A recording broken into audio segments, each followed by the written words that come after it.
Hi guys, so I'm going to talk about oxides.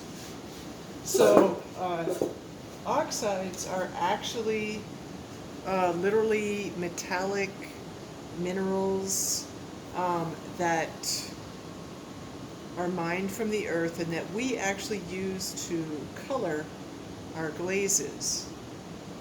So a glaze like rutile, this orange one here, is actually part of this glaze known as rutile green.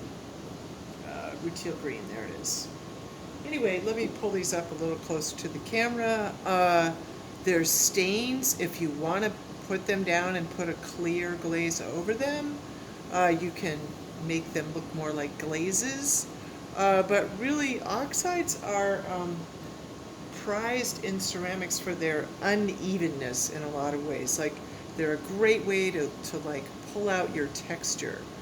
So you can see in these leaves right here how the dark stain in the texture, and then you wipe it back, will leave the stain behind in the texture. Um, yeah, really like the oxides. I think they're really great for sculpture. They're not great for putting on the inside of a cup or bowl or a plate because they're not an easy surface to clean. But here's an example of the contrast, all right? So this is the red iron oxide. This is a weird little hand holding a cup sculpture that I made. And just to show the difference, I put the iron red on pretty heavy on the back here.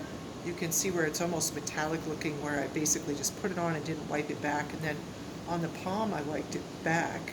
And then here's our rutile green glaze, and I had put a white, our Majolica white glaze on the inside and dipped the rim in this teal glaze. We don't have the teal anymore.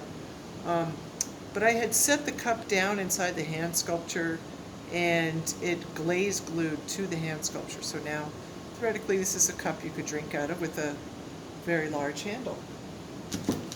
Here's what the rutile oxide, the one I'm going to demonstrate using, actually looks like, very nicely applied by an artist who made this really cool skull sculpture and left it behind. I don't know. But anyways, the way the oxide got applied to pull out the texture and make the details stand out, I think this person had great sculptural sense. And I kept it as an example. So what I'm going to do is, this is a pinch pot that I put the rutile green glaze on the inside of. So I'm anticipating that the inside's going to look like this. And I was going for the analogous color idea where I'm going to use the related oxide on the outside.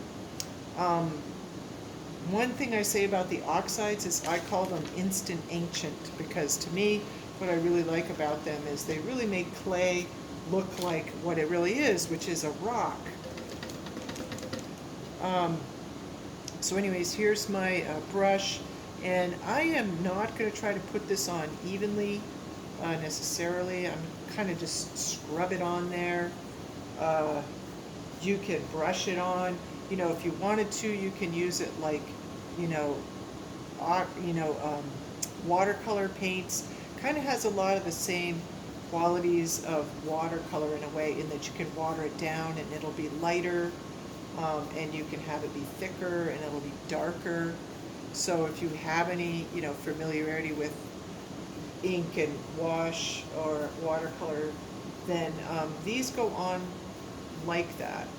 And they're a little bit more what you see is what you get than the glazes, in that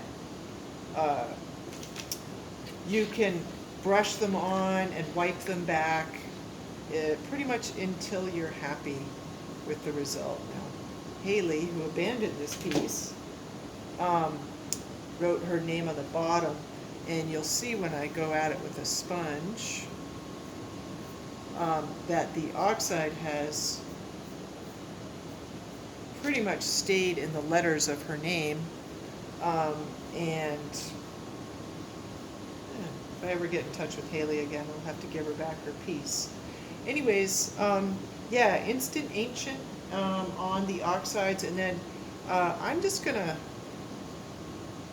um, use the sponge to kind of give this, I don't know, to me that's more of a rocky texture than if my brush strokes show. But there's nothing wrong with brush strokes.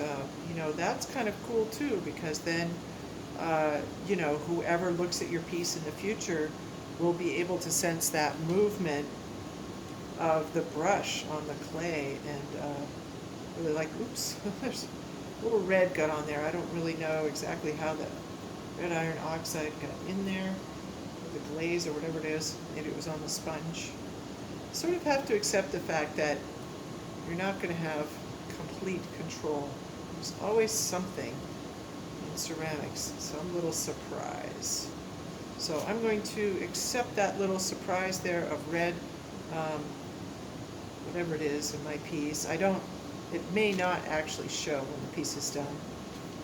And if you wanted to go through and actually, I don't know, I could streak out some areas to make them really light. That's certainly something you could do. I actually don't like that in this piece, so I'm gonna go back to my sponge work. But that's the really cool thing about oxides. You can basically just keep going, putting them on and taking them off. And then, although they do fire a bit darker than they're going to look here, perhaps a bit more yellowy orange, I hope, the relationship between the light areas and the dark areas should stay through the firing. And that is oxides. We've got black, we've got a dark blue, the rutile, which you guys saw me do, the copper carbonate, which I really like. If you put the clear over the copper carb, it's green, and if you don't, it's brown. And then red iron oxide, which I showed you here. So these are going to be available for you to pick up in small amounts too.